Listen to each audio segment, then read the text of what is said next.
Auzubillahi minash-shaytanir-rajim. Bismillahir-rahmanir-rahim. Dear students, we are again with you for lecture number 12. So, lecture number 12 is basically related to the unit number 5 and sub-unit human physiology. It is basically associated with support and movement. So, in this lecture, we will first explain various terminologies. For example, what is bone, cartilage, tendon, and ligament, etc., etc. Then we will take a glance of human skeleton, both axial skeleton as well as appendicular skeleton, and then we will take a glance of joints and their types. For example, fibrous joints, cartilaginous joints, synovial joints, pivot joint, and multi-stage joint. So in this way, after concluding human skeleton, we will move to the muscular system of human being. First of all, we will compare three types of muscles. I mean smooth muscles, cardiac muscle, and skeletal muscles. Then we will take a detailed glance of structure and function of skeletal muscles, and then we will go into the ultrastructure of skeletal muscle and try to understand sarcomere, myofilaments, etc., etc., along with sliding filament model. Then we will try to understand the arrangement of energy and the source of energy for muscle contraction, and finally we will discuss some muscular disorder, for example muscle fatigue, tetany, cramp, etc., etc. So let us start with human skeleton. Basically, what is skeleton? So skeleton is basically framework, basic framework on which a body is built. वो basic framework जिस पर कोई भी जिस्म तामीर होता है उसे हम skeleton कहते हैं. इसी तरह अगर ह्यूमन skeleton का हम टिश्यू के हवाले से जायजा लें तो इसमें दो तरह की टिश्यूज हैं, बोन्स और कार्टिलेज. दो तरह की टिश्यूज से हमारा skeleton बना है. बोन्स आर फर्दर सब divided into two subcategories, compact bone and spongy bone, and in the same way cartilage is further subdivided into three subcategories: hyaline cartilage, fibrocartilage, and elastic cartilage. So basically bone as well as cartilage are specialized types of connective tissue. ये दोनों connective tissue की types हैं और दोनों का construction pattern भी किसी हद तक similar है. Both of them are made up of cells embedded in extracellular matrix.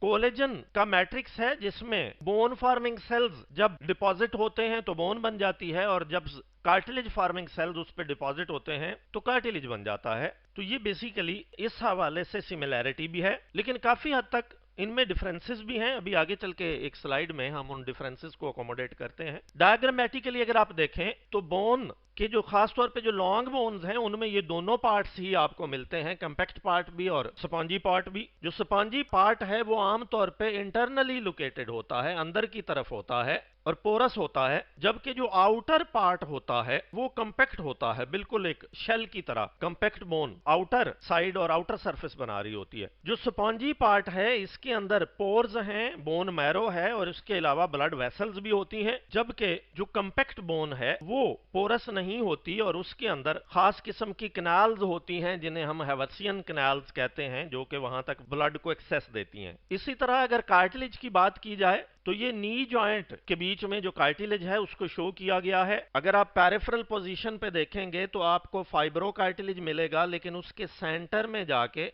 हेलाइन cartilage है. तो आमतौर पे जो बोन्स के एंड्स हैं वहां पे कार्टिलेज मौजूद होता है. सो ये नी जॉइंट है. पेटेला जिसे आप नी कैप भी कहते हैं, ये longest bone of our skeleton femur है और नीचे फिर टिबिया और फिब्यूला स्टार्ट होती है. तो ये नी जॉइंट में कार्टिलेज की दोनों टाइप्स यहाँ पे दिखा दी गई हैं, फाइब्रो कार्टिलेज भी और हेलाइन कार्टिलेज भी. तो बहरहाल हम आगे बढ़ते हैं और पहले बोन और कार्टिलेज जो कि दो कनेक्टिव टिश्यू की दो टाइप्स हैं और हमारे स्केलेटन का पार्ट हैं दोनों, इनका एक कंपैरिजन लेते हैं, कंपैरेटिव व्यू लेते हैं. सो फर्स्ट ऑफ ऑल अगर हम टाइप्स से स्टार्ट करें तो बोन्स को आप दो तरह से क्लासिफाई कर सकते हो. एनाटॉमी की बेस पे क्लासिफाई करें तो दो टाइप्स बन जाएंगी, कंपैक्ट बोन और स्पॉन्जी बोन. अभी प्रीवियस स्लाइड में इस पे हमने बात भी की. लेकिन अगर मॉर्फोलॉजी की बेस पे बात करें तो फिर long bone, short bone, flat bone, irregular bone, sesamoid bone, इसी तरह सुचरल बोन जो क्रेनियम में होती हैं, डेंटेटेड मार्जिन होते हैं इनके, वगैरह वगैरह. इस तरह से आपको मॉर्फोलॉजी की बेस पे भी काफी टाइप्स मिलेंगी। लेकिन कार्टिलेज की अगर हम बात करें तो कार्टिलेज को आमतौर पे हम 3 टाइप्स में ही डिवाइड करते हैं। हेलाइन कार्टिलेज है, फाइब्रो कार्टिलेज है और इलास्टिक कार्टिलेज है। तो ये टाइप्स की बेस पे कंपैरिजन था दोनों तरह के कनेक्टिव टिश्यूज का। Then we come to the function. So as far as function is concerned, bones play many different roles in our body. For example bones protective role भी play कर रही हैं जब वो डिफरेंट जो हमारे ऑर्गन्स हैं उनको प्रोटेक्शन प्रोवाइड कर रही हैं। फॉर एग्जांपल बोन्स को क्रेनियम प्रोटेक्ट कर रही है, वर्टिब्रल कॉलम स्पाइनल कॉर्ड को प्रोटेक्शन दे रहा है, रिब केज जो चेस्ट रीजन में ऑर्गन्स हैं उनको प्रोटेक्शन दे रही है। तो इस तरह से बोन्स एक तरफ मैकेनिकल डैमेज से हमारे इंटरनल ऑर्गन्स को बचाती है, जो स्केलेटन है उसमें जो बोनी पार्ट है, तो दूसरी तरफ जो बोन्स हैं ये मूवमेंट में असिस्टेंस देती हैं। हम अपने डिफरेंट बॉडी पार्ट्स को अगर मूवमेंट देते हैं तो वो बोन्स के जरिए से ही देते हैं। बेसिकली जो हमारे मसल्स हैं वो बोन्स की पोजीशन चेंज करते हैं जब हमारे डिफरेंट बॉडी पार्ट्स मूव करते हैं। तो movement of the body parts, then provision of framework and shape for different body parts. मिसाल के तौर पे किसी के फेशियल फीचर्स उसकी फेशियल बोन्स पे डिपेंड कर रहे हैं। इसी तरह हमारी जो पाम है उसकी जो शेप है, ग्रिपिंग शेप, अंदर मौजूद बोन्स जो कार्पल्स हैं और मेटाकार्पल्स हैं और फिर आगे फ्लैंजेस हैं, उनकी बदौलत ही जो हैंड है उसकी शेप बनती है। तो इस तरह से जो डिफरेंट हमारे पार्ट्स हैं बॉडी के, उनके अंदर मौजूद बोन्स का स्केलेटन ही उनको स्पेसिफिक शेप प्रोवाइड करता है। फिर बोन्स मिनरल्स की स्टोरेज में भी काम देते हैं। आपने हार्मोन्स वाले चैप्टर में पढ़ रखा है कि अगर हमारे बॉडी में कैल्शियम हाइपर हो जाए, हाइपर कैल्सीमिया हो, तो एडिशनल कैल्शियम को जो कैल्सिटोनिन हार्मोन है वो बोन्स पे डिपॉजिट करवा देता है, और जब कभी डेफिशिएंसी हो तो फिर पीटीएच वहां से रिजॉर्ब करवा के ब्लड में रिलीज करवा देता है। सो इन दिस वे जो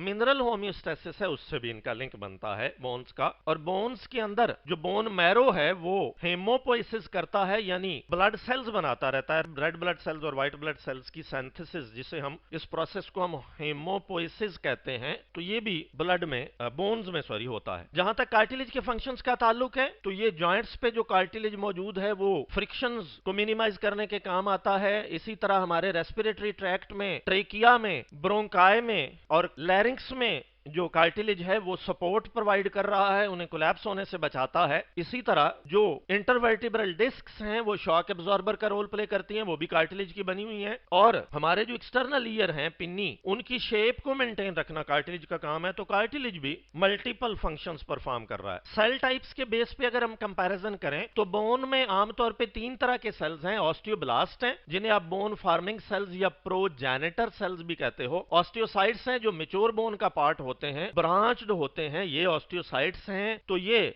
ऑस्टियोब्लास्ट हैं। तो इनिशियली बोन बनाना इनका काम है, लेकिन जब वो मैच्योर हो जाती है तो ये इन सेल्स में ट्रांसफॉर्म हो जाते हैं। इसी तरह ऑस्टियोक्लास्ट हैं जो बेसिकली डिसोल्यूटरी सेल्स हैं, और आमतौर पे जहां कहीं किसी बोन को या कार्टिलेज को या हेमाटोमा को ब्रेक करके वहां उसको साफ करना हो और क्लियर करना हो तो उसके ये काम आते हैं ऑस्टियोक्लास्ट। आमतौर पे कार्टिलेज को रिप्लेस करना हो और उसकी जगह बोन ने लेनी हो तो यही उसको डिसॉल्व करेंगे। तो ये तीनों किस्म के सेल्स बेसिकली स्टेम सेल से बनेंगे। स्टेम सेल से ही ऑस्टियोब्लास्ट बनेंगे जो बोन फार्मिंग सेल्स है, स्टेम सेल से ही ऑस्टियोक्लास्ट बनेंगे जो डिसोल्यूटरी सेल्स हैं, और आमतौर पे ऑस्टियोब्लास्ट जो हैं वो आगे ट्रांसफॉर्म हो जाते हैं ऑस्टियोसाइट्स में जब मैच्योर बोन बनती है। तो ये 3 तरह के सेल्स हैं जी। इसी तरह कार्टिलेज के अंदर भी 2 तरह के सेल्स हैं, एक कॉन्ड्रोब्लास्ट हैं जो प्रीकर्सर सेल्स ऑफ कार्टिलेज हैं, और दूसरे कॉन्ड्रोसाइट्स हैं जो कि मैच्योर कार्टिलेज सेल्स हैं। These are chondroblast and these are chondrocytes.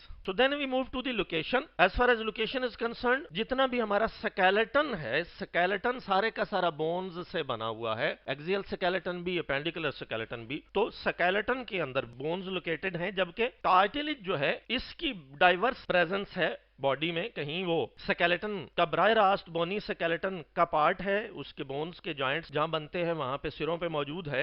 So mostly found in between the joints of the bones. Then rib cage, the ear, the nose, nose का जो flexible part है, anterior flexible part, वो cartilaginous है। इसी तरह जो bronchial tubes हैं, trachea हो गया, ब्रोंकाई हो गई, और इंटरवर्टिब्रल डिस्क्स जो सारी हैं वो भी कार्टिलेज की बनी हुई हैं। तो यहाँ इसकी लोकेशन है जी। नेचर के हिसाब से अगर हम कंपैरिजन करें तो bone is a hard inelastic and tough tissue, tough connective tissue, whereas comparatively cartilage is soft, elastic and flexible connective tissue. In the same way with respect to matrix, जो bone है उसका जो matrix है वो non homogeneous होता है, क्योंकि उसमें कोलेजन फाइबर्स खास किस्म की लेयर्स में ले डाउन होकर लामेली बना देते हैं और उनके ऊपर फिर बोन सेल्स जो हैं वो डिपॉजिट होते हैं और वो उनको सराउंड करते हैं। जबकि इसके बरक्स जो कार्टिलेज है इसमें non living homogeneous without lamellae matrix होगा, जिसमें कोलेजन जो है that will be surrounded by chondrocytes. So यहां मैट्रिक्स होमोजीनस है, यहां नॉन होमोजीनस है। इसी तरह बोन में जो मैट्रिक्स है उसके अंदर वेस्कुलर सप्लाई पहुंची हुई है, ब्लड वेसल्स पहुंची हुई हैं, सो वेस्कुलर मैट्रिक्स है। जबकि यहां नॉन वेस्कुलर मैट्रिक्स है, ब्लड वेसल सरफेस तक तो जा सकती हैं लेकिन अंदर उसके मैट्रिक्स के मौजूद नहीं होंगी कार्टिलेज में। कंपोजिशन के एंगल से अगर हम बात करें तो ऑसिन प्रोटीन से बोन्स बनती हैं, मैट्रिक्स के अंदर ऑसिन प्रोटीन मौजूद होती है बोनी मैट्रिक्स के अंदर, जबकि कॉन्ड्रिन प्रोटीन आपको मिलेगी कार्टिलेज के मैट्रिक्स के अंदर। इसके अलावा जो बोन है उसकी कंपोजिशन में ऑर्गेनिक कंपाउंड्स के साथ साथ इनऑर्गेनिक कंपाउंड्स, खासतौर पे कैल्शियम और कैल्शियम फॉस्फेट वगैरह जरूर मौजूद होते हैं, उनकी डेपोजिशन होती है, वो स्ट्रेंथन करते हैं बोन को। जबकि कार्टिलेज में समटाइम सिर्फ ऑर्गेनिक कंपोजिशन ही होती है, इनऑर्गेनिक सब्सटेंसेस नहीं होती। हाँ, समटाइम बहरहाल कैल्शियम सॉल्ट्स की डेपोजिशन हो सकती है, सो इधर हो भी सकती है नहीं भी हो सकती, पर इधर हर सूरत में इनऑर्गेनिक सब्सटेंसेस भी साथ होंगी। तो ये कंपोजिशन में डिफरेंस हो गया। इसी तरह with respect to bone marrow we know that bones contain bone marrow, they have bone marrow which produce new blood cells, whereas bone marrow is absent in cartilage. तो ये था जी एक comparison था bone और cartilage का। हम थोड़ी सी practice करते हैं और कुछ क्वेश्चन एक दो लेते हैं। Bone forming cells are called alpha, stem cells beta, osteocytes charlie, osteoblast and delta osteoclast. So I have told you that osteoblasts are called as bone forming cells. Stem cells वो cell हैं जिनसे bone के sales बनते हैं। Osteocyte mature bone cell होते हैं, जब bone maturity attain कर लेती है तो जो सेल उसके अंदर उसका पार्ट एंड पार्सल होंगे, ब्रांच सेल होंगे, वो ऑस्टियोसाइट है। जबकि ऑस्टियोक्लास्ट डिसोल्यूटरी रोल प्ले करते हैं, ये कार्टिलेज को या बोन को या हेमाटोमा वगैरह को डिसॉल्व करने के काम आते हैं। So bone forming cells are osteoblast. Next question है जी, formation of new blood cells occurs in, so new blood cells will formation of new blood cells occurs in spongy bone. Compact bone जो है इसमें हेमोपोएसिस नहीं होती, ये outer surface बनाती है बोन की, आमतौर पे मसल्स की अटैचमेंट के लिए सरफेस प्रोवाइड करती है। और कार्टिलेज के अंदर तो हेमोपोएसिस होती ही नहीं, भले वो हेलाइन कार्टिलेज हो या फाइब्रो कार्टिलेज हो। सो अब हम एक स्पॉन्जी बोन और कंपैक्ट बोन का कंपैरिजन लेते हैं जी ब्रीफ। सो स्पॉन्जी बोन को हम कैंसिलस और ट्रेबिकुलर बोन भी कहते हैं, जबकि कंपैक्ट बोन को हम कॉर्टिकल बोन का नाम देते हैं। इसी तरह जो स्पॉन्जी बोन्स हैं ये ज्यादातर आपको जो लॉन्ग बोन्स हैं जैसे आर्म्स की बोन्स हैं, लेग्स की बोन्स हैं, उनमें मिलेंगी। और ये कंपैक्ट बोन के अंदर होती हैं, यानी कंपैक्ट बोन इनको सराउंड कर रही होती है। जबकि इसके बरक्स जो कंपैक्ट बोन है वो आउटसाइड दी स्पॉन्जी बोन है, जबकि spongy bone inside the compact bone है। इसी तरह स्पॉन्जी का मतलब है highly vascularized and porous tissue, spongy means porous, जबकि कंपैक्ट का मतलब होता है नॉन पोरस। इसी तरह जो ट्रेबिकुली हैं, जो स्पेसेस हैं जो कि स्पॉन्जी बोन के अंदर क्रिएट हुई हैं, वो बेसिकली ऑस्टियोब्लास्ट सेल जो हैं उनसे बन रही हैं। जब वो एक दूसरे के साथ side by side lay down होते हैं, ऑस्टियोब्लास्ट तो जो बीच में स्पेसेस हैं वो रह जाती हैं, वो उसको स्पॉन्जी लुक देती हैं। जबकि इसी वजह से जो सरफेस एरिया है वो आपको स्पॉन्जी बोन का 10 टाइम्स ज्यादा मिलेगा as compare to compact bone. लेकिन ओवरऑल जो कंपैक्ट बोन है वो सिर्फ 20% ऑफ द स्केलेटन कॉन्स्टिट्यूट करती है, यानी बहुत कम है ओवरऑल स्केलेटल लेवल पे। जबकि जो कंपैक्ट बोन है वो 80% ऑफ द बोन्स जो है वो कॉन्स्टिट्यूट करती है। इसी तरह जो कंपैक्ट बोन का टिश्यू है वो स्मूथ होगा, हार्ड होगा as compare to that of spongy bone, और आमतौर पे उसकी अपीयरेंस वाइट होती है in contrast to the spongy bone which has pink colour. And compact bone is made up of units called lamellae, which are sheets of collagen aligned in parallel pattern that give the bone strength. फिर compact bone जो है उसके अंदर जो blood supply है उसके लिए खास किस्म की कैनाल्स होती हैं जिन्हें हम हैवसियन कैनाल्स कहते हैं या ऑस्टियोन्स कहते हैं। जबकि स्पॉन्जी बोन के अंदर तो ब्लड वेसल इटसेल्फ पहुंची होती हैं, ना सिर्फ ब्लड वेसल होती हैं बल्कि बोन मैरो भी होता है और वहां पे हेमोपोएटिक स्टेम सेल्स भी होते हैं। हेमोपोएटिक स्टेम सेल्स वो स्टेम सेल्स हैं जिनसे ब्लड सेल्स कॉन्स्टिट्यूट होते हैं, ब्लड सेल्स बनते हैं और इस प्रोसेस को हम हेमोपोएसिस कहते हैं। अभी थोड़ी देर पहले मैं इसके पे बात कर चुका हूं।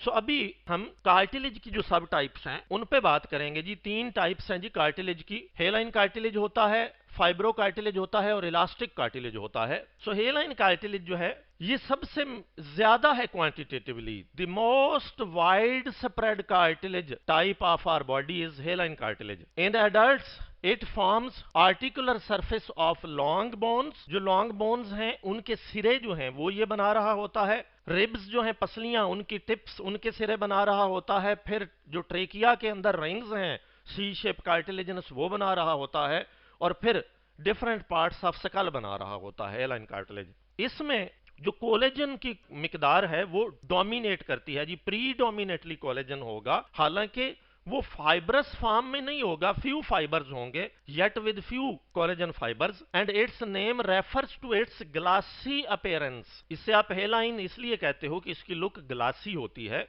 और आमतौर पे एम्ब्रियो में इनिशियली जो स्केलेटन बनता है वो हेलाइन कार्टिलेज से ही बनता है और लेटर ऑन उसकी ऑसिफिकेशन होके उससे फिर बोन्स बन जाती हैं। So in the embryo bones form first as hyaline cartilage before ossifying and as development progresses. फिर जो हेलाइन कार्टिलेज है it is covered externally by fibrous membrane called perichondrium except at articular ends of bones. यानी जो bones के सिरों पे cartilage पाया जाता है उसके अलावा जहां जहां भी हेलाइन कार्टिलेज होगा उसके that will be covered by a membrane called perichondrium. It also occurs under skin. For example आप एक्सटर्नल ईयर देख लो या नोज का जो टिप है जो कि फ्लेक्सिबल पार्ट है उसको देख लो तो वहां स्किन के नीचे कार्टिलेज मौजूद है और उन ऑर्गन्स को शेप देने और स्ट्रेंथ देने में ये रोल प्ले करता है हेलाइन कार्टिलेज। इसी तरह बहुत से जो जॉइंट हैं उनकी सरफेस पे आपको हेलाइन कार्टिलेज मिलेगा।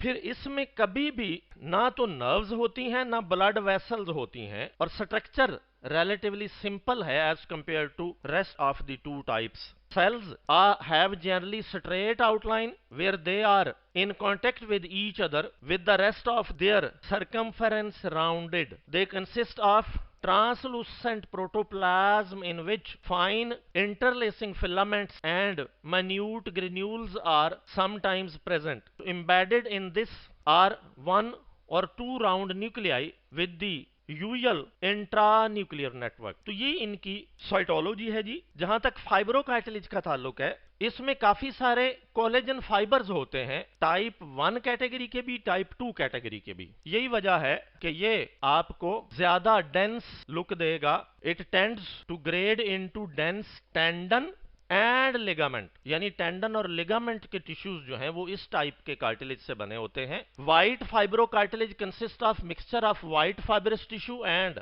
cartilaginous tissue in various proportions, owes to its flexibility and toughness to the fibrous tissue and its elasticity to the cartilaginous tissue। यानी इसकी जो फ्लेक्सिबिलिटी है और इसके अंदर जो टफनेस है ये दोनों डिपेंड कर रही हैं इसके फाइब्रस टिश्यू पर और खास तौर पे इसकी जो इलास्टिसिटी है वो कार्टिलेजिनस टिश्यू पे कंसिस्ट कर रही है, डिपेंड कर रही है rather. So only type of cartilage that contains type 1 and type 2 collagen fibre, ये वाहिद कार्टिलेज है तीनों में से जिसमें दोनों किस्म के कोलेजन फाइबर आपको मिलेंगे, टाइप 1 भी मिलेंगे, टाइप 2 भी मिलेंगे। इसी तरह इसकी अकरेंस की अगर बात करें तो जो प्यूबिस सिम्फाइसिस है जहां पे दोनों प्यूबिक बोन्स आपस में कोइंसाइड करती हैं वहां पे ये पाया जाता है। इसी तरह एनुलस फाइब्रोसिस जो इंटरवर्टिब्रल डिस्क्स हैं, अभी आगे चल के उनकी स्ट्रक्चर देखेंगे, उनमें जो पेरिफेरल पार्ट होता है एनुलस फाइब्रोसिस और सेंट्रल पार्ट न्यूक्लियस पल्पोसस। सो वो जो एनुलस फाइब्रोसिस है उसमें जो कार्टिलेज पाया जाता है वो भी ये फाइब्रो कार्टिलेज है। है। इसी तरह जो मेनिसाई है, मेनिस्कस का प्लूरल है, बोन्स के एंड्स पे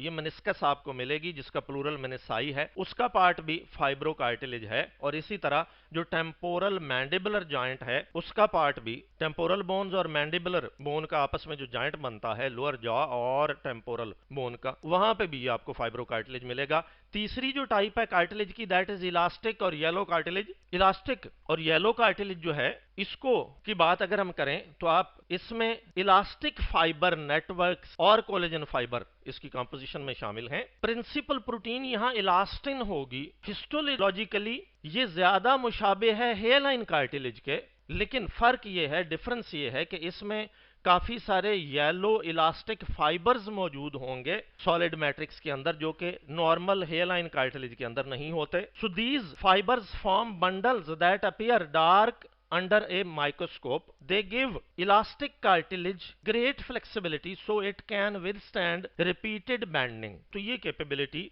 इलास्टिसिटी और फ्लेक्सिबिलिटी इसमें प्रोड्यूस हो जाती है जी। ड्राइंग में अगर आप देखें तो ये वाली ड्राइंग जो है ये इलास्टिक फाइबर्स, इलास्टिक कार्टिलेज की है, ये वाली ड्राइंग फाइब्रो कार्टिलेज की है, और ये ड्राइंग हमारे पास हेलाइन कार्टिलेज की है। सो तीनों किस्म के जो कार्टिलेज हैं इनका कंपैरेटिव व्यू लेने के बाद अभी हम थोड़ी सी प्रैक्टिस करेंगे। तो पहला प्रैक्टिस क्वेश्चन है, which one of the following is highly vascularised? Alpha में है हेलाइन कार्टिलेज, बीटा में है कॉम्पैक्ट बोन, चार्ली में है स्पॉन्जी बोन एंड डेल्टा में है fibro cartilage. So spongy bone will be the answer. Highly vascularised mean जिसके अंदर ब्लड वेसल्स हों, तो ब्लड वेसल स्पॉन्जी बोन के अंदर होती हैं। कॉम्पैक्ट बोन के अंदर ब्लड वेसल्स नहीं होती हैं, वेसियल कैनाल्स वहां ब्लड पहुंचाती हैं।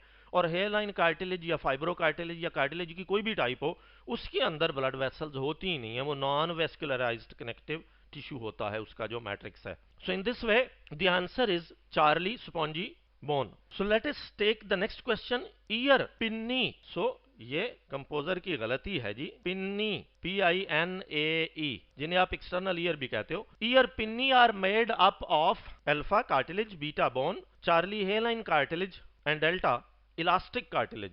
सो बेसिकली इलास्टिक कार्टिलेज हमारे एक्सटर्नल ईयर्स या पिन्नी जो हैं उनको, ईयर पिन्नी जो हैं उनको बनाने में इसका रोल है। स्किन के नीचे ये मौजूद होता है। सो मैं यहाँ पे ये कंफर्म भी करवा देता हूं, हमने ये इलास्टिक और येलो कार्टिलेज पढ़ा, तो इलास्टिक और येलो कार्टिलेज में ये देखिएगा, chondrocytes lie between the fibres found in the epiglottis which is a part of larynx and the pinny, the external ear, flaps of many mammals including humans. So in this way the answer is delta elastic cartilage. So now we will take a comparison of tendon and ligament. इससे पहले कि मैं tendon और ligament का comparison दूं, यहां मैं ये बताता चलूं कि बेसिकली जो स्केलेटल मसल होता है उसके दो एंड्स होते हैं। ये दोनों एंड्स कंपोजिशन वाइज टेंडन ही कहलाते हैं। टेंडन एक एंड ऑफ ओरिजिन कहलाएगा जो कि इमूवेबल बोन से जुड़ा होगा, और दूसरा एंड ऑफ इंसर्शन कहलाएगा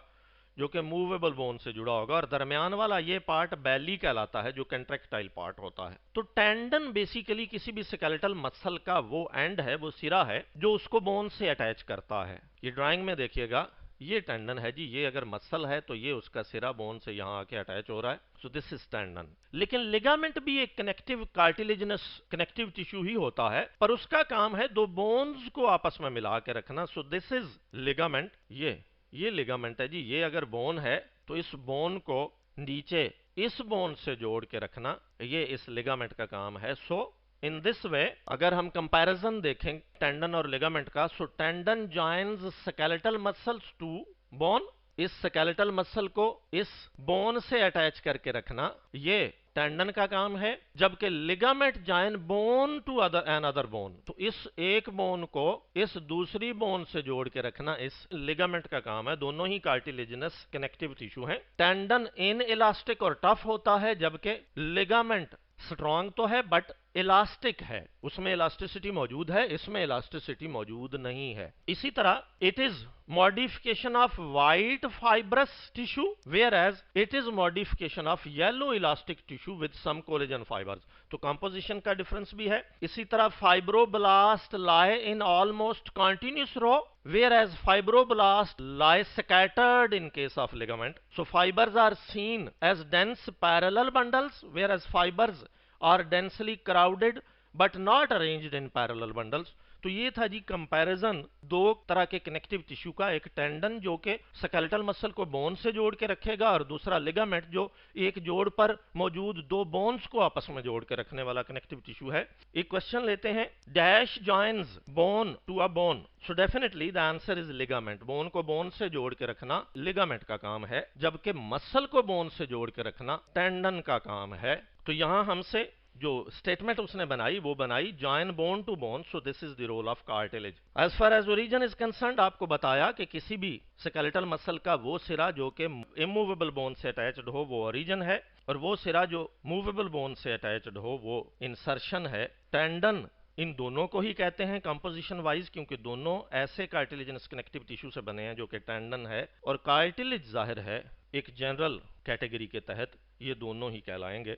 सो बहरहाल यहां आंसर था लिगामेंट। अब आते हैं जी, हम ह्यूमन स्केलेटन की बात करते हैं। ह्यूमन स्केलेटन को हम आमतौर पे एक्सियल और appendicular skeleton two major parts में डिवाइड कर लेते हैं। स्केलेटन का काम होता है अपराइट बॉडी को सपोर्ट करना और फिर इनेबल करना फॉर वेरियस मूवमेंट, ये दो मेजर फंक्शन हैं। इसके अलावा शेप प्रोवाइड करना वेरियस बॉडी पार्ट्स को। सो ओवरऑल कुल 206 बोन्स ह्यूमन स्केलेटन में मौजूद हैं।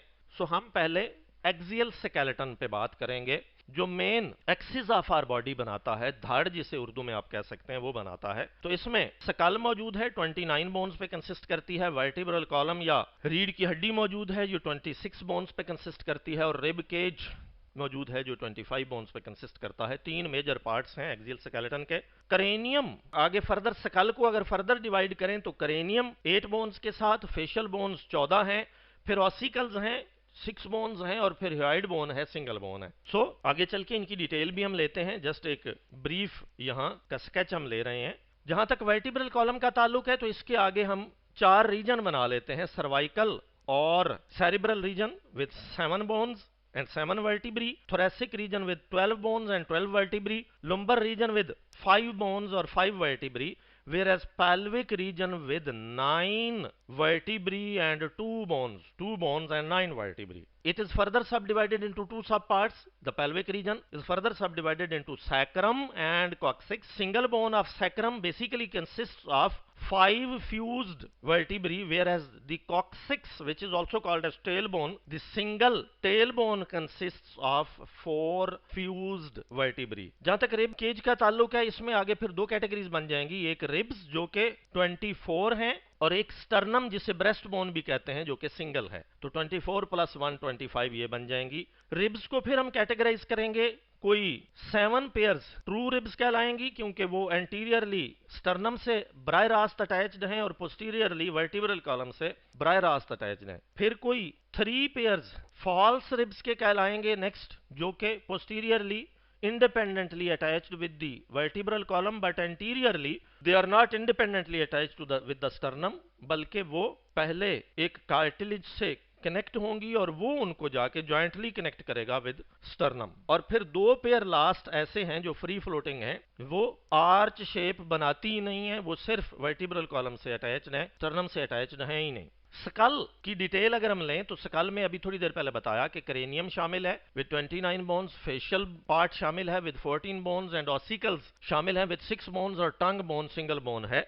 क्रेनियम की बात करें तो क्रेनियम में हमें पेयर्ड बोन्स भी मिल जाएंगी, अनपेयर्ड बोन्स भी मिल जाएंगी। पेयर्ड बोन्स में ये पेराइटल बोन्स हैं which are making roof of our cranium. फिर टेम्पोरल बोन्स हैं जिनके साथ एक्सटर्नल ईयर्स अटैच्ड हैं, ये भी पेयर हैं। राइट टेम्पोरल बोन है, लेफ्ट टेम्पोरल बोन है, इसी तरह राइट पेराइटल बोन है, लेफ्ट पेराइटल बोन, तो ये पेयर्ड हैं जी 2। इस तरह से इनका नंबर टोटल बन गया 4, यानी 2 ये जबकि जो अनपेयर्ड हैं उसमें ये पेशानी की हड्डी है फ्रंटल बोन, इसी तरह ऑसिपिटल बोन जो बिल्कुल हेड की बैक साइड बना रही है ये वाली, ये सिंगल हैं दोनों। एथमाइड बोन है, this is ethmoid bone, and then sphenoid bone है, this one is sphenoid bone. तो ये 4 ये 1 2 3 4 और 4 ये पेयर्ड, टोटल मिलकर 8 बोन्स शामिल हैं क्रेनियम में। जबकि फेस में टोटल 14 बोन्स हैं, जिसमें पेयर्ड बोन्स की तादाद ज्यादा है।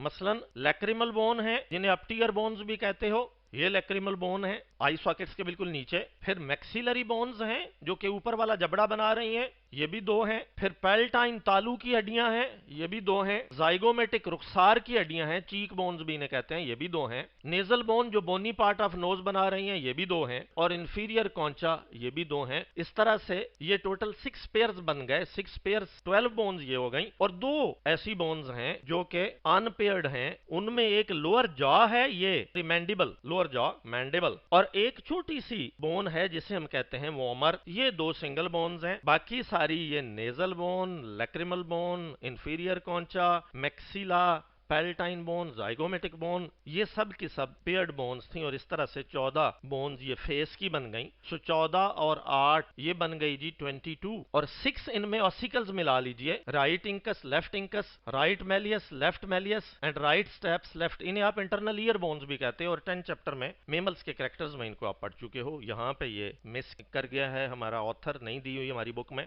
तो 6 ये भी शामिल कर लीजिए, तो ये बन जाएंगी जी 28। और प्लस 1 वो शामिल कीजिए हेयोइड बोन या टंग बोन, जिसके साथ हमारी जुबान के मसल्स अटैच्ड हैं। तो इस तरह से ये टोटल नंबर बन जाएगा जी 29। सो स्कल में 29 बोन्स हैं जी टोटल। ये हेयोइड बोन और ये ऑसिकल्स, जिसमें मेलियस, इंकस और स्टेप्स, जो कि smallest bone of our skeleton भी है, ये मिस कर गया है हमारे बुक में। जो ऑथर है वो नहीं दी उसने। सो आगे चलते हैं जी वर्टिब्रल कॉलम। वर्टिब्रल कॉलम के 4 रीजन हमने बनाए थे। सर्वाइकल रीजन, जिसे हमने सेरिब्रल रीजन भी कहा, इसमें टोटल 7 वर्टिब्री हैं और 7 ही बोन्स हैं। फिर थोरैसिक रीजन है, 12 वर्टिब्री हैं, 12 ही बोन्स हैं। लुम्बर रीजन है, जिसे एब्डोमिनल रीजन भी कहते हैं, और इस थोरैसिक को आप चेस्ट रीजन भी कहते हैं। सो लुम्बर रीजन या एब्डोमिनल रीजन में 5 वर्टिब्री, 5 ही बोन्स हैं। बट पैल्विक रीजन, जो विच हैव बीन फर्दर सब divided into sacrum and coccyx, इसमें 9 वर्टिब्री हैं, जो 2 सेट्स में हैं, पर दोनों सेट्स में वर्टिब्री फ्यूज हो गए हुए हैं। यहाँ 5 वर्टिब्री फ्यूज होके सैक्रम बना देते हैं, और यहाँ 4 वर्टिब्री फ्यूज होके कॉक्सिक्स या टेल बोन बना देते हैं। तो यूं यहाँ बोन्स का नंबर 2 आएगा, पर वर्टिब्री अगर हमें इससे एमसीक्यू में पूछे जाएं तो then it is 9। So total number बन जाएगा 7 + 12 + 5 + 2 26 बोन्स, बट 33 वर्टिब्री। और ड्राइंग में ये सर्वाइकल या सेरिब्रल रीजन है यहां तक, फिर थोरैसिक रीजन है यहां तक, फिर लुम्बर रीजन है यहां तक, और फिर आगे पैल्विक रीजन में दोनों पार्ट्स सैक्रम और कॉक्सिक्स। तो ये था जी वर्टिब्रल कॉलम। हम रिब केज की तरफ आते हैं। रिब केज में 25 टोटल बोन्स हैं जी, जिसमें 24 रिब्स हैं और 1 ब्रेस्ट बोन या स्टर्नम है। ट्रू रिब्स 6 पेयर्स हैं। थोड़ी देर पहले बता चुका कि इन्हें ट्रू क्यों कहते हैं, इसलिए कि ये स्टर्नम से भी अपने बेसिस पे अटैच्ड हैं और वर्टिब्री से भी अपने बेसिस पे अटैच्ड हैं। जबकि अगले 3 पेयर जो हैं, 4 नहीं जी 3 पेयर, और ये 7 पेयर्स हैं, ट्रू रिब्स 6 नहीं। सो ये 7 पेयर और ये 3 पेयर, ये 7 पेयर इंडिपेंडेंटली अटैच्ड हैं on both sides, but these 3 pairs are posteriorly independently attached but interiorly jointly attached. और ये जो 2 पेयर बाकी बच गए फ्री फ्लोटिंग रिब्स के, these are not anteriorly attached, these are free floating ribs. तो इस तरह से हमने एक्सियल स्केलेटन को मुकम्मल कर लिया जी discussion. So now we move to the appendicular skeleton. 126 bones total हैं जो अपेंडिकुलर स्केलेटन में शामिल हैं। पैल्विक गर्डल और हाइंड लिम्ब और पेक्टोरल गर्डल और फोर लिम्ब, ये 2 सेट बन जाते हैं जी। पैल्विक गर्डल ने बेसिकली हाइंड लिम्ब को अटैचमेंट सरफेस प्रोवाइड करनी है, और पेक्टोरल गर्डल ने फोर लिम्ब को या बाजुओं को, आर्म्स को अटैचमेंट सरफेस प्रोवाइड करनी है। जहां तक पैल्विक गर्डल का ताल्लुक है जी, इसमें 2 पैल्विक बोन्स हैं जिन्हें आप कॉक्सल बोन्स भी कहते हो, लेकिन हर पैल्विक बोन बेसिकली 3-3 बोन्स से बनी है। इलियम में ये स्पेलिंग आएंगे, ये वाले स्पेलिंग जो इलियम के लिख दिए गए हैं, ये जो इंटेस्टाइन का, स्मॉल इंटेस्टाइन का पार्ट है, उसमें ये चलते हैं। So ILIUM ilium, ischium and pubis, ये 3 बोन्स फ्यूज होके एक पैल्विक बोन बना देती हैं, राइट पैल्विक बोन। और इसी तरह 3 लेफ्ट जो इस्कियम, इलियम और प्यूबिस हैं, वो लेफ्ट पैल्विक बोन या कॉक्सल बोन बना देती हैं। तो इस तरह से ये कॉक्सल बोन्स टोटल नंबर में 2 हैं, 1 नहीं है, 2 हैं, एक राइट है, एक लेफ्ट है। इसी तरह जो दोनों मिलके ये गर्डल बना रही हैं, जिसे हम पैल्विक गर्डल कहते हैं, सी शेप स्ट्रक्चर बना रही हैं। यहाँ आपको ये गर्डल नजर आ रहा है, ये इलियम है, ये इस्कियम है और ये प्यूबिस प्यूबिस है, ये प्यूबिस है, ये इस्कियम है, और ये सारी 2 3 मिलके राइट पेल्विक बोन बना देंगी या कॉक्सल बोन बना देंगी, और इधर वाली 3 मिलके 1 2 और 3 वो लेफ्ट पेल्विक बोन या कॉक्सल बोन बना देंगी, और दोनों मिलके ये जो एक सी शेप स्ट्रक्चर यूं बनाएंगी, this is called as pelvic girdle.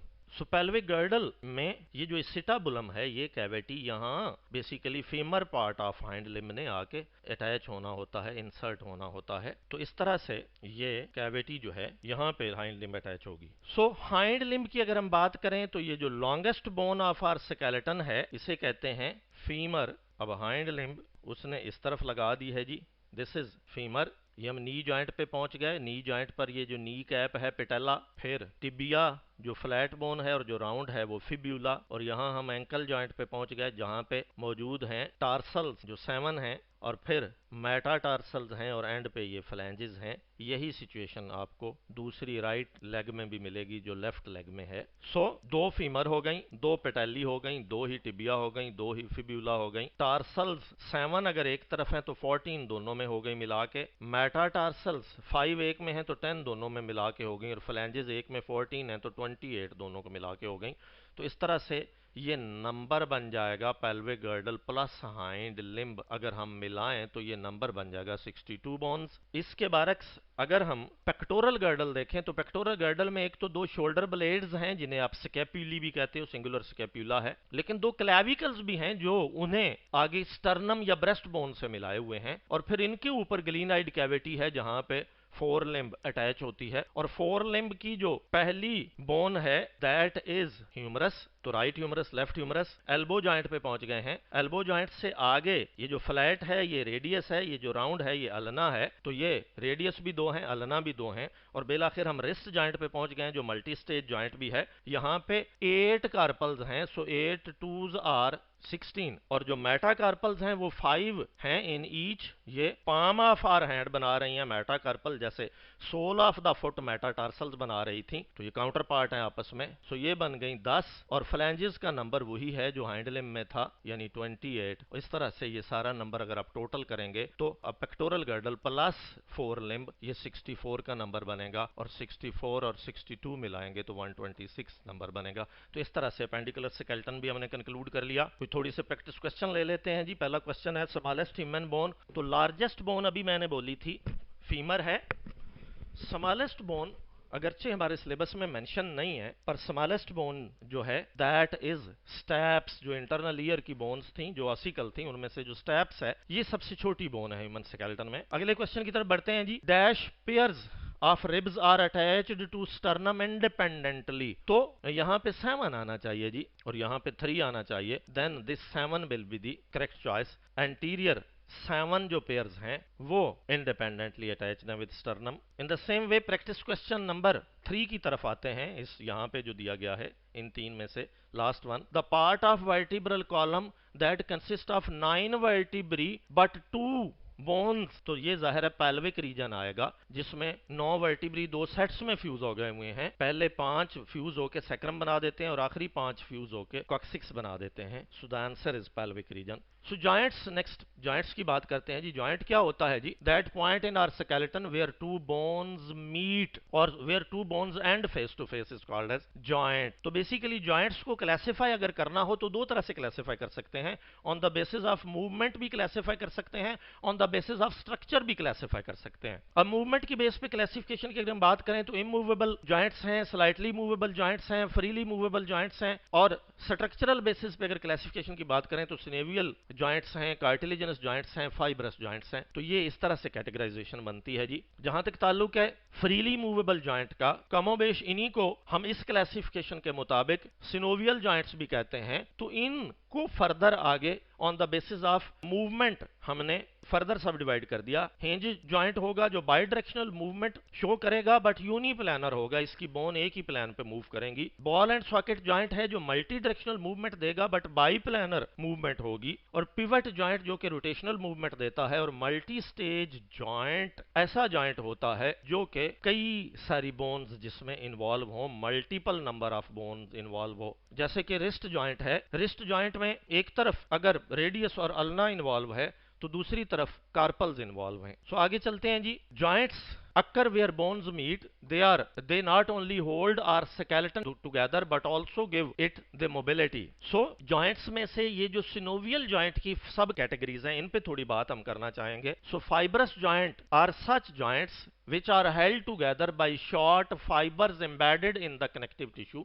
Such joints are present in the skull and they fix teeth into the jaws. तो ये एग्जांपल्स हैं जी। ये स्कल का जो फाइब्रस जॉइंट है वो यहाँ पे एग्जांपल के तौर पे दे दिया हुआ है। ये सारा कनेक्टिव फाइबर है जिसने इन बोन्स को आपस में जोड़ दिया हुआ है, इसलिए ये इमूवेबल जॉइंट बन गया है और इसे आप कहते हैं फाइब्रस जॉइंट। जहां तक कार्टिलेजिनस जॉइंट का ताल्लुक है, कार्टिलेजिनस जॉइंट में होता ये है कि जॉइंट के बीच में कार्टिलेज की एक डिस्क होती है जिसके दो पार्ट्स होते हैं। एक पेरिफेरल पार्ट है ये सारा जिसे हम कहते हैं एन्युलस फाइब्रोसिस, और एक ये सेंट्रल येलोइश पार्ट है जिसे कहते हैं न्यूक्लियस पल्पोसस। और इस तरह से ये एक डिस्क बनती है जो कि शॉक एब्जॉर्बर का काम करती है और स्लाइट मूवमेंट के लिए इनेबल करती है, इसलिए इसे मूवमेंट की बेस पे स्लाइटली मूवेबल जॉइंट कहेंगे, जबकि इसे आप स्ट्रक्चर की बेस पे कार्टिलेजिनस जॉइंट कहेंगे क्योंकि ये कार्टिलेज का बना हुआ है। सिनोवियल जॉइंट का जहां तक ताल्लुक है, ये ऐसा जॉइंट होता है जो फ्री मूवमेंट एनेबल करता है, इसलिए फ्रीली मूवेबल जॉइंट इसको आप कहेंगे on the basis of movement. लेकिन स्ट्रक्चर की बेस पे इसे सिनोवियल जॉइंट इसलिए कहते हैं कि यहाँ पे एक फ्लूइड फिल हुआ है जिसे आप सिनोवियल फ्लूइड कहते हो। ये सारा सिनोवियल फ्लूइड है यहाँ पे, और बाहर आप देखेंगे कि एक फाइब्रस कैप्सूल है और सिनोवियल मेम्ब्रेन है जिसने उस सिनोवियल फ्लूइड को कंटेन किया हुआ है ताकि लुब्रिकेशन रहे और जो एंड्स ऑफ दी बोन्स हैं वो आपस में रगड़ ना खाएं, फ्रिक्शन मिनिमाइज हो जाए। तो ऐसे जॉइंट को आप सिनोवियल जॉइंट कहते हो। सिनोवियल जॉइंट्स को फर्दर मूवमेंट की बेस पे हम डिवाइड कर लेते हैं। मिसाल के तौर पे अगर वो बाइडायरेक्शनल मूवमेंट दे रहा हो तो हिंज जॉइंट है, जैसे कि एल्बो जॉइंट या नी जॉइंट है। ऐसी सूरत में मूवमेंट सिर्फ एक प्लान पे होगी, इसलिए उसे मूवमेंट की बेस पे आप बाइडायरेक्शनल कहेंगे, लेकिन प्लान की बेस पे आप यूनिप्लानर जॉइंट कहेंगे हिंज जॉइंट को। ये उसकी ड्राइंग है। इसी तरह बॉल एंड सॉकेट जॉइंट वो जॉइंट होगा जो कि मल्टी डायरेक्शनल मूवमेंट देगा और ऐसी सूरत में कम से कम दो प्लान्स पे मूवमेंट होगी, इसलिए इसे हम आमतौर पे बाई प्लानर जॉइंट भी कह देते हैं। पिवट जॉइंट हमेशा रोटेशनल मूवमेंट के लिए एनेबल करता है, जैसे कि हमारी नेक में है जिसकी वजह से हम हेड को रोटेट कर सकते हैं। और मल्टी स्टेज जॉइंट बेसिकली वहां होता है जहां बहुत सी बोन्स इन्वॉल्व हो। मिसाल के तौर पे ये रिस्ट जॉइंट देखिएगा, इधर से अगर ये रेडियस है और ये अल्ना है तो इधर से कम 8 कार्पल्स इन्वॉल्व हैं, या अगर इसे आप एंकल जॉइंट ले लें तो 7 टार्सल्स इन्वॉल्व हैं और ऊपर एक टिबिया और फिब्यूला। तो ऐसे किसी भी जॉइंट को आप मल्टी स्टेज जॉइंट कहेंगे। दो क्वेश्चंस लेते हैं जी। Nucleus pulposus is component of, so this is component of cartilaginous joint. जी अभी थोड़ी देर पहले आपको बताया कि उसमें एनुलस फाइब्रोसिस फाइब्रस कार्टिलेज का बना हुआ सराउंड कर रहा है और सेंटर में न्यूक्लियस पल्पोसस है। जबकि दूसरा क्वेश्चन है जी, which one of the following is type of synovial joint. तो इनमें से जो पिवट जॉइंट है ये सिनोवियल जॉइंट है। इमूवेबल जॉइंट या फाइब्रस जॉइंट हरगिज सिनोवियल जॉइंट नहीं होते। इसी तरह स्लाइटली मूवेबल जॉइंट आप कार्टिलेजिनस जॉइंट को कहते हो, और सुचर जॉइंट फाइब्रस जॉइंट की ही एग्जांपल है जो कि क्रेनियम के अंदर होते हैं। हम आते हैं जी मसल पे। तो मसल्स की डिफरेंट टाइप्स जो हैं उनका पहले कंपैरिजन लेंगे।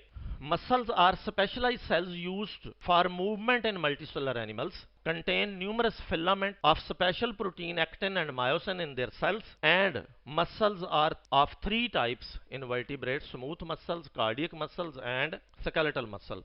So smooth muscle, cardiac muscle और स्केलेटल मसल्स का एक कंपैरिजन पहले हम लेते हैं जी। सबसे पहले अपीयरेंस की अगर बात करें तो जो स्मूथ मसल्स होते हैं ये अनस्ट्रिप्ड या अनस्ट्राइएटेड होते हैं, जबकि यहाँ पे इरेगुलर स्ट्रिपिंग्स हैं, यहाँ पे रेगुलर स्ट्रिपिंग्स हैं स्केलेटल मसल्स में।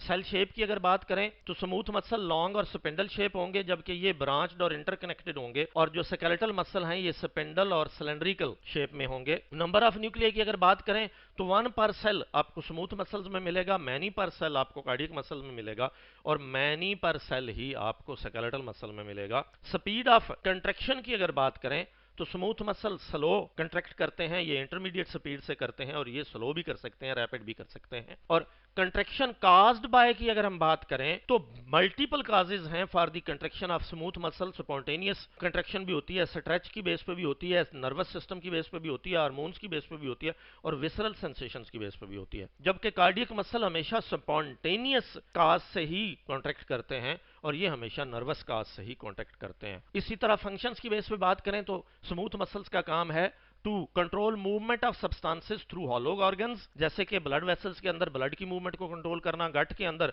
फूड की मूवमेंट को, पेरिस्टालसिस को कंट्रोल करना। जबकि जो कार्डियक मसल्स हैं ये आमतौर पे ब्लड को पंप करने के काम आते हैं। जहां जहां जिन जिन ब्लड वेसल्स पे पल्स का रोल है वहां जाहिर है इनका इन्वॉल्वमेंट है, वहां ब्लड को मूवमेंट देना। इसी तरह जो स्केलेटल मसल है ये स्केलेटल पार्ट्स को मूवमेंट देंगे। कंट्रोल की अगर हम बात करें तो ये इनवॉलंटरी कंट्रोल में है, हमारे इरादे के ताबे काम नहीं करते, ये भी इनवॉलंटरी कंट्रोल में है। वाहिद स्केलेटल मसल ऐसे हैं जो हम इरादे के से अपनी विल पावर से उनको कंट्रोल करते हैं। लोकेशन की बात करें तो ये ब्लड वेसल्स में आपको मिल जाएंगे, ये डाइजेस्टिव ट्रैक्ट वगैरह में मिल जाएंगे, जबकि जो कार्डियक मसल्स हैं ये आपको हार्ट की वॉल्स में मिलेंगे, जो हार्ट के चैम्बर्स है चारों उनकी वॉल्स में मिलेंगे। और स्केलेटल मसल हमेशा स्केलेटन से एसोसिएटेड होंगे।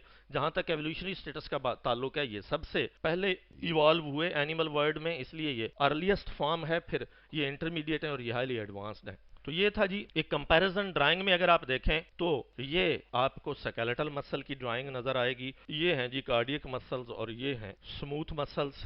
सो आगे चलते हैं जी। Which one of the following exhibit intermediate speed of contraction? तो अभी आपको बताया कि कार्डियक मसल्स ऐसे हैं जो इंटरमीडिएट स्पीड से कॉन्ट्रैक्ट करेंगे। सर्कुलर या स्मूथ मसल जो हैं ये और ये आमतौर पे स्लो, और स्केलेटल मसल हमारी मर्जी के ताबे होते हैं, स्लो भी हो सकते हैं और तेज भी कॉन्ट्रैक्ट हो सकते हैं। अगला क्वेश्चन है जी which one of the following organ contain smooth muscle? तो स्मूथ मसल्स आपको मिलेंगे यूट्रस में, हार्ट में कार्डियक मसल होंगे, लेग में भी स्केलेटल मसल होंगे, और टंग भी चूंकि स्केलेटल पार्ट है तो उसमें भी स्केलेटल मसल होंगे। अब स्केलेटल मसल की स्ट्रक्चर की तरफ आते हैं जी, और फर्दर कुछ बातें स्केलेटल मसल की स्ट्रक्चर लेने से पहले कुछ पॉइंट्स हैं जी। ये स्केलेटन से अटैच्ड होते हैं इसलिए स्केलेटल मसल्स कहलाते हैं, हमारी बोन्स की मूवमेंट से एसोसिएटेड हैं, हमारे कॉन्शियस और वॉलंटरी कंट्रोल में हैं। ये सारे के सारे स्ट्रिप्ड और स्ट्राइएटेड मसल्स होते हैं, इन पर अल्टरनेट डार्क और लाइट बैंड्स होते हैं, इसीलिए इन्हें आप स्ट्राइएटेड या स्ट्रिप मसल्स कहते हो। और generally each end of entire muscle is attached to a bone, तो आमतौर पे ये बोन से अटैच्ड होते हैं, उस कार्टिलेजिनस कनेक्टिव टिश्यू को जो इनके सिरों पे होता है टेंडन कहते हैं, जो इनको बोन से अटैच करता है।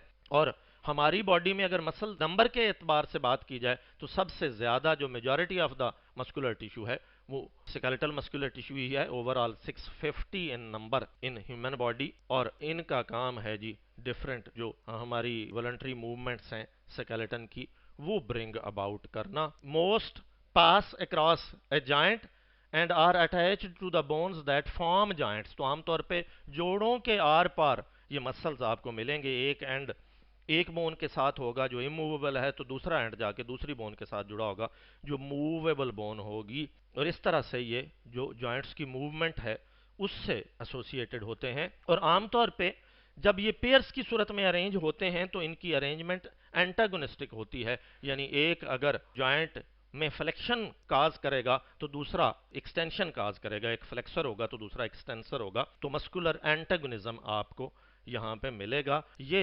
बंडल्स ऑफ मसल सेल्स से बने हुए होते हैं। और अब इनकी स्ट्रक्चर की तरफ अगर हम आए तो बेसिकली वो जो बंडल्स ऑफ मसल सेल्स हैं उन्हें आप मसल फैसिकल्स भी कहते हो। Muscle fascicle is a bundle of skeletal muscle fibre surrounded by perimysium, a type of connective tissue. So skeletal muscle fibre जो है ये बेसिकली एक स्केलेटल मसल सेल ही होता है जिसे आप स्केलेटल मसल फाइबर भी कहते हो। So these are long cylindrical cells with multiple oval nuclei arrange just beneath the sarcolemma. Sarcolemma अब मसल सेल की सेल मेम्ब्रेन को कहते हो। बहुत बड़े बड़े सेल होते हैं जो मसल स्केलेटल मसल फाइबर या स्केलेटल मसल सेल होते हैं, और इनका डायामीटर आमतौर पर 10 to 100 माइक्रोमीटर होता है। इनके अंदर जो साइटोप्लाज्म है उसे आप सार्कोप्लाज्म भी कहते हो, जिसमें खास तौर पे फूड ज्यादा मिकदार में होगा, ग्लाइकोजन की फॉर्म में स्टोर्ड होगा, ऑक्सीजन बाइंडिंग प्रोटीन मायोग्लोबिन वहां पे मौजूद होगी, और इसी तरह नंबर ऑफ माइटोकॉन्ड्रिया आपको खास तौर पे वहां ज्यादा मिलेगा। इसके अलावा हर मसल सेल या मसल फाइबर के अंदर खास किस्म के मायोफिब्रिल मिलेंगे जो 1 to 2 माइक्रोमीटर इन डायामीटर होते हैं। पैरेलल लेयर्स में वो उसके अंदर मौजूद होंगे myofibril. So myofibrils are enclosed in form of bundles in muscle cell membrane और sarcolemma, consist of smaller contractile units called sarcomere. हर मायोफिब्रल आगे सार्कोमियर पे कंसिस्ट करता है। सार्कोमियर बेसिकली एक कंट्रैक्टाइल यूनिट है किसी भी स्केलेटल मसल का, जो कि आपको डार्क और लाइट बैंड्स की सूरत में आप उसको आइडेंटिफाई करते हो। अभी उसकी हम डायग्राम देखते हैं। तो हर जो मायोफिब्रल है उसके अंदर फिर आगे मायोफिलामेंट्स होते हैं दो तरह के, कुछ थिन मायोफिलामेंट्स होते हैं और कुछ थिक मायोफिलामेंट्स होते हैं। जहां तक सार्कोमियर का ताल्लुक है, तो sarcomere is the region of myofibril between two successive Z line and is a smallest contractile unit of muscle fiber. So, अगर ग्रॉस स्ट्रक्चर हम देखें तो ये एक मसल है जी, जिसके अंदर बंडल्स की सूरत में मसल सेल्स मौजूद हैं या मसल फाइबर। मसलन ये एक बंडल है, ये दूसरा बंडल है, ये तीसरा बंडल है। हर बंडल को आप कहते हो फासिकल या बंडल ऑफ मसल सेल्स और मसल फाइबर, ये सारे बंडल्स हैं जी। हमने एक बंडल को कंटिन्यू कर लिया है, तो एक फासिकल या एक बंडल ऑफ मसल सेल या मसल फाइबर का जब हमने क्रॉस सेक्शन लिया, तो उसके अंदर फिर हमें बंडल्स ऑफ मायोफिब्रिल नजर आते हैं। तो एक मायोफिब्रिल को हमने आगे कंटिन्यू कर लिया और एक मायोफिब्रिल, बल्कि मैं यहां पे इसको करेक्ट करता चलूं, बेसिकली हर बंडल ऑफ मसल सेल के अंदर आपको मसल सेल या मसल फाइबर्स नजर आते हैं जी। दीज आर मसल सेल्स और मसल फाइबर्स एक्चुअली। तो एक मसल सेल या मसल फाइबर इस तरह से है जी। जब आपने एक मसल सेल या मसल फाइबर का क्रॉस सेक्शन लिया, तो अभी उसके अंदर आपको मसल मायोफिब्रिल मिलते हैं जी। These are myofibril. और ये एक मायोफिब्रिल को जब हमने कंटिन्यू किया, तो उसके अंदर फिर हमें ये जो नजर आ रहे हैं, ये हैं मायोफिलामेंट्स, जिसमें थिक फिलामेंट्स भी होंगे, थिन फिलामेंट्स भी होंगे। तो इस तरह से एक muscle itself bundle of muscle cells पे कंसिस्ट करता है। हर बंडल ऑफ मसल सेल के अंदर जाहिर है मसल सेल्स या मसल फाइबर हैं, और हर मसल फाइबर या मसल सेल के अंदर मायोफिब्रिल हैं, और हर मायोफिब्रिल के अंदर आपको आगे थिक और थिन फिलामेंट या मायोफिलामेंट नजर आते हैं। तो ये अरेंजमेंट बनता है जी। सार्कोमियर में जो स्ट्रक्चर सार्कोमियर की बनती है, उसमें तीन बैंड्स बनते हैं। एक ए बैंड है, एक आई बैंड है, एक एच बैंड या एच जोन है। ए बैंड डार्क बैंड होता है, ये लाइट बैंड होता है, और ये भी किसी हद तक लाइट बैंड होता है, सेंटर में होता है, हेले मीन ब्राइट। इसी तरह A band isotropic anisotropic है, ये आइसोट्रोपिक है। It can polarise visible light, it can not polarise visible light. Section of sarcomere containing both types of filament, यानी ए बैंड वो एरिया है जहां पे थिक और थिन फिलामेंट दोनों होंगे। आई बैंड वो होगा जहां थिन फिलामेंट सिर्फ होंगे, और ये वो पार्ट होगा जहां सिर्फ थिक फिलामेंट होगा। एच जोन इसके सेंटर में होता है, जी लाइन इसके सेंटर में होती है, और एम लाइन इसके सेंटर में होती है। इसी तरह ये अपनी लेंथ मेंटेन रखता है, मसल कंट्रैक्ट हो जाए तो भी ए बैंड के साइज में कोई फर्क नहीं पड़ेगा, लेंथ में कोई फर्क नहीं पड़ेगा। ये शॉर्टन हो जाता है और ये ऑलमोस्ट डिसअपीयर हो जाता है कंट्रैक्शन पर। ए स्टैंड्स फॉर ऑल, यानी इसमें दोनों किस्म के फिलामेंट्स हैं। आई पार्ट जो है इसमें सिर्फ थिन फिलामेंट्स हैं, और एच पार्ट में सिर्फ थिक फिलामेंट हैं। यहां पे डायग्राम में अगर आप देखें तो ये जी डिस्क्स हैं जी, एक ये जी डिस्क है, एक ये जी डिस्क है। ये देखिए, इन्हें अगर आप थिन फिलामेंट समझ लें इन्हें, तो ये बीच में थिक फिलामेंट है। तो वो एरिया जहां पे ये देखिए ये और ये आई बैंड है जी, और जहां पे ये थिक फिलामेंट भी हैं और बीच बीच में थिन फिलामेंट भी हैं, ये ए जोन है। पर इसके बीच में वो वाला हिस्सा जहां अलोन थिक है, थिन नहीं है, वो एच जोन है। सो ए बैंड यहां से यहां तक, एच जोन यहां से यहां तक, और आई बैंड यहां से यहां तक, इधर भी और इधर भी आई बैंड यहां से यहां तक, और एच जोन के बिल्कुल सेंटर में ये एम लाइन या मीडियन लाइन। तो ये एक सार्कोमियर है जी। हम बात करते हैं जी ultrastructure of myofilament of muscle fibre की। तो मायोफिलामेंट्स बेसिकली अल्ट्रा लेवल पे जब हम देखते हैं तो मायोफिलामेंट्स दो तरह के आपको मिलेंगे, थिक फिलामेंट और थिन फिलामेंट। थिक फिलामेंट्स को आप जो है वो मायोसिन भी कहते हो जी, और थिन फिलामेंट्स को आप एक्टिन फिलामेंट्स भी कहते हो। तो बेसिकली जो थिक फिलामेंट्स हैं, दे extend entire length of A band. It is composed of myosin protein. इसका डायमीटर 16 नैनोमीटर होगा, और इसकी टेल जब टर्मिनेट करती है, खत्म होती है, तो वो एक ग्लोबुलर हेड बना देती है जी, इस तरह से, जो कि एक्टिन के साथ ब्रिज भी बनाएगा। इस मायोसिन हेड ने बेसिकली आगे चल के एक्टिन मायोसिन ब्रिज भी बनाना है। तो बेसिकली हर थिक फिलामेंट या मायोसिन फिलामेंट 6 एक्टिन फिलामेंट से सराउंड हो रहा है, और ये जो हेड्स हैं मैंने अभी बताया कि ये क्रॉस ब्रिजेस बनाएंगे विद एक्टिन फिलामेंट्स। तो आगे चलते हैं जी। जो थिन फिलामेंट्स हैं, जिन्हें आप एक्टिन फिलामेंट्स भी कहते हो, इनका डायामीटर सिर्फ 7 to 8 8 नैनोमीटर होता है जी। और ये चीफली एक्टिन प्रोटीन के बने हुए हैं, लेकिन इनमें दो तरह की प्रोटीन और भी हैं। एक ये प्रोटीन है जी ट्रोपोमायोसिन। अब एक्टिन की दो पॉलीपेप्टाइड चेन्स हैं, एक ये और एक ये, दोनों एक दूसरे के गिर्द यूं ट्विस्ट हुई हुई हैं, और फिर ये ट्रोपोमायोसिन उसके गिर्द ट्विस्ट हुई हुई है। और फिर तीसरी किस्म की प्रोटीन है ट्रोपोनिन, जिसके ये ग्रीन कलर में ये शो हुई हुई है, जिसके तीन तीन पॉलीपेप्टाइड चेन्स हैं। एक वो चेन है जो इसको एक्टिन से मिला रही है, एक वो चेन है जो इसको ट्रोपोमायोसिन से मिला रही है, और एक इसकी पॉलीपेप्टाइड चेन कैल्शियम के लिए स्पेसिफाइड है। तो ये थिन फिलामेंट्स हैं जी, जिन्हें आप एक्टिन फिलामेंट्स भी कहते हो। Sliding filament model, basically muscle contraction का मॉडल जो है स्लाइडिंग फिलामेंट मॉडल कहलाता है, और ये हेक्सले ब्रदर्स ने ये बेसिकली मॉडल प्रेजेंट किया था 1954 में। इसमें जो एक्सप्लेन किया जाता है वो कुछ इस तरह से है कि मसल कंट्रैक्शन का जो मैकेनिज्म है उसको एक्सप्लेन किया जा रहा है स्लाइडिंग फिलामेंट मॉडल में, और इसको हम ड्राइंग में कुछ देखने की कोशिश करते हैं जी। ये देखिएगा, ये एक्टिन या थिन फिलामेंट्स हैं, ये थिक फिलामेंट है। अब ये इसके जो मायोसिन हेड हैं, ये जो ग्लोबुलर हेड हैं, ये हकीकत में इस एक्टिन के साथ क्रॉस ब्रिज बनाएंगे कुछ इस तरह से, और फिर ये कॉन्ट्रैक्ट करेंगे और ये जी डिस्क समेत इन थिन फिलामेंट्स को आगे खींच लाएंगे, और इन दी एंड जब आप देखेंगे तो यही दोनों किस्म के मसल स्लाइड पास्ट करते हुए जो सार्कोमियर है वो जब कंट्रैक्ट करता हुआ लेटर ऑन कंट्रैक्ट करेगा फुली, तो उसकी विड्थ इतनी रह जाएगी। सो हर सार्कोमियर जब कॉन्ट्रैक्ट करता है तो जाहिर है ओवरऑल मायोफिब्रिल कॉन्ट्रैक्ट कर जाता है, और इसे हम ऑल और नन प्रिंसिपल के तहत एक्सप्लेन करते हैं, यानी सभी जो सार्कोमियर हैं वो कॉन्ट्रैक्ट करेंगे और पूरा मायोफिब्रिल कॉन्ट्रैक्ट करेगा, और पूरा मायोफिब्रिल कॉन्ट्रैक्ट करेगा तो मसल फाइबर या मसल सेल कॉन्ट्रैक्ट कर जाएगा, और जब मसल सेल या मसल फाइबर कॉन्ट्रैक्ट कर जाएंगे सारे तो पूरा मसल कॉन्ट्रैक्ट कर जाएगा। सो कुछ क्वेश्चंस हैं जी। Biceps and triceps are dash muscles, तो these are antagonistic muscles. Homologous हरगिज नहीं है, एक में 3 सिरे हैं एक में 2 हैं।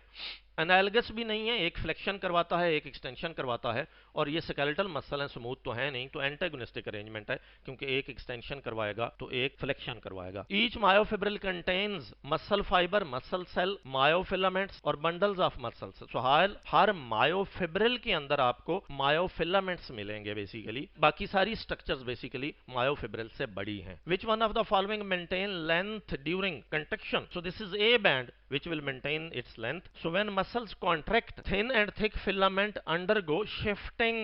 So जब मसल कॉन्ट्रैक्ट करता है तो शिफ्टिंग होती है जी, ना तो कंडेंसेशन होती है, ना कंट्रैक्शन होती है, ना रिलैक्सेशन होती है। सो स्केलेटल मसल फाइबर जो है उसे उसमें मौजूद एक्टिन मायोसिन इंटरेक्शन को कैल्शियम आयन कंट्रोल कैसे करते हैं, तो ये यहाँ मैं ड्राइंग के थ्रू कोशिश करता हूं जी एक्सप्लेन इसको कर दूं। बेसिकली होता यूं है कि ये जो मायोसिन हेड हैं ये एटीपी कंज्यूम करके एक्टिन के साथ इन्होंने बॉन्ड बनाना होता है। तो बेसिकली किसी भी न्यूरोमस्कुलर जंक्शन पे जब नर्व इंपल्स पहुंचती है तो वहां पे जो gated channel for calcium ions हैं वो ओपन होते हैं, और कैल्शियम आयन वहां टी ट्यूबुलर सिस्टम के थ्रू एंटर होते हैं, और जैसे ही कैल्शियम यहां पहुंचते हैं तो जो ट्रोपोनिन है उसने वो जगह ऑक्युपाई कर रखी होती है जहां मायोसिन हेड ने बॉन्ड बनाना है। कैल्शियम आयन वहां से आएंगे और वो वहां से ट्रोपोनिन के साथ बॉन्ड बना के उसे ड्रैग करेंगे, और वो साइट वेकेट होगी जहां पे मायोसिन हेड का बॉन्ड बनना है, और फिर मायोसिन हेड बॉन्ड बना के एटीपी कंज्यूम करते हुए कॉन्ट्रैक्ट करेगी, और इस तरह से थिन फिलामेंट्स को आगे की तरफ खींच लाएगी, और फिर दोबारा से ये बॉन्ड ब्रेक हो जाएगा। दोबारा यही प्रोसेस रिपीट होता रहेगा, हर दफ़ा एटीपी कंज्यूम होता रहेगा, और जो मेटाबॉलिज्म है सेल का वो उधर से एटीपीज बना के देता रहेगा, और यूं ये प्रोसेस जो है वो चलता रहता है।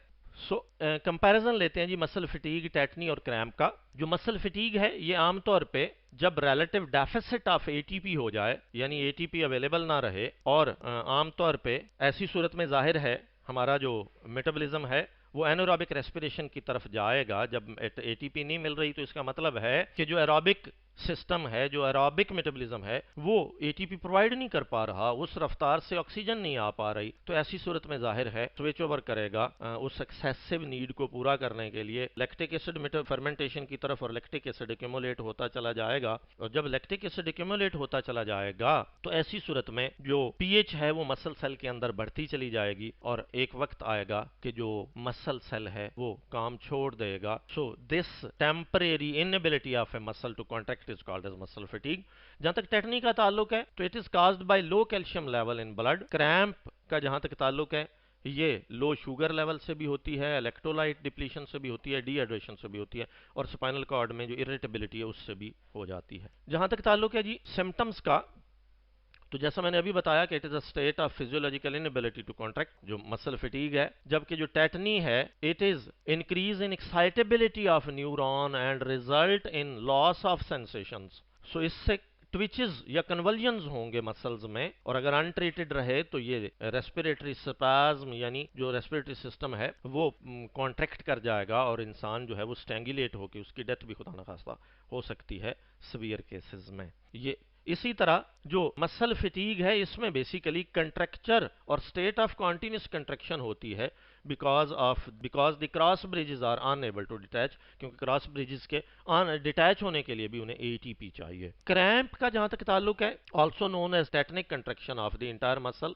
causes the muscle to become taut and painful, last for just a few seconds to several hours. So muscle involve कौन कौन से हैं जी? यहाँ कोई भी स्केलेटल मसल जो है वो इन्वॉल्व हो सकता है। जो मसल फिटीग है उसमें कोई भी स्केलेटल मसल जो ओवर यूज होगा अपनी फिजियोलॉजिकल कैपेबिलिटी है उससे बियॉन्ड, वो फिटीग हो सकता है। जबकि यहाँ पे भी कोई भी मसल इन्वॉल्व हो सकता है टेटनी में। यहाँ आमतौर पे थाई और हिप के मसल इन्वॉल्व होते हैं क्रैम्प में। इसी तरह कोई स्पेसिफिक टाइम नहीं है इसके लिए भी कोई स्पेसिफिक टाइम नहीं है।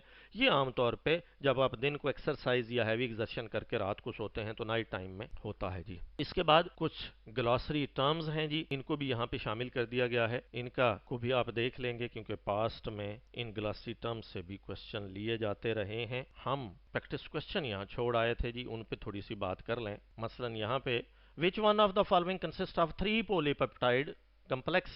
सो अभी आपको बताया कि ट्रोपोनिन बेसिकली 3 पॉलीपेप्टाइड कॉम्प्लेक्स पे कंसिस्ट करता है। 1 polypeptide have been specified for actin, other have been specified for tropomyosin and third one have been specified for calcium. अगला क्वेश्चन है जी, unlike the other cell sarcolemma of the muscle fibre have so alpha phospholipid, beta T tubule, Charlie protein and delta steroid. तो basically जो sarcolemma है उसमें T tubule एक additional बात है। फास्फोलिपिड तो किसी भी सेल की सेल मेम्ब्रेन में होंगे, प्रोटीन्स भी होंगे और स्टीरॉयड भी होंगे। लेकिन टी ट्यूब्यूल, ये बेसिकली टी ट्यूबुलर सिस्टम होता क्या है जी? ये जो सार्कोलेमा है उसमें इस तरह से इन्वर्टेड टी बनती चली जाती हैं जी, जिनके साथ फिर जो इसका सार्कोप्लाज्मिक रेटिकुलम है यानी मसल सेल की एंडोप्लाज्मिक रेटिकुलम है, वो यूं स्ट्रेट टी बनाती चली जाती है।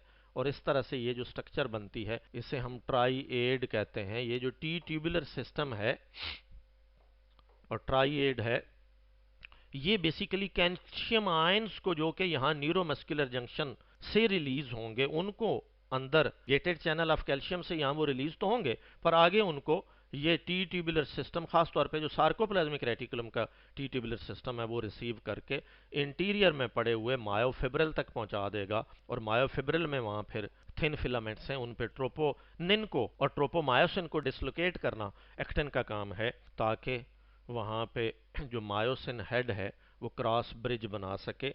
बेसिकली मैं एक दफ़ा फिर यहाँ शो कर देता हूँ कि ये देखिएगा, ये वो जगह हैं जहाँ पे बेसिकली मायोसिन हेड ने बॉन्ड बनाना होता है, जहाँ ट्रोपोनिन लगा हुआ है।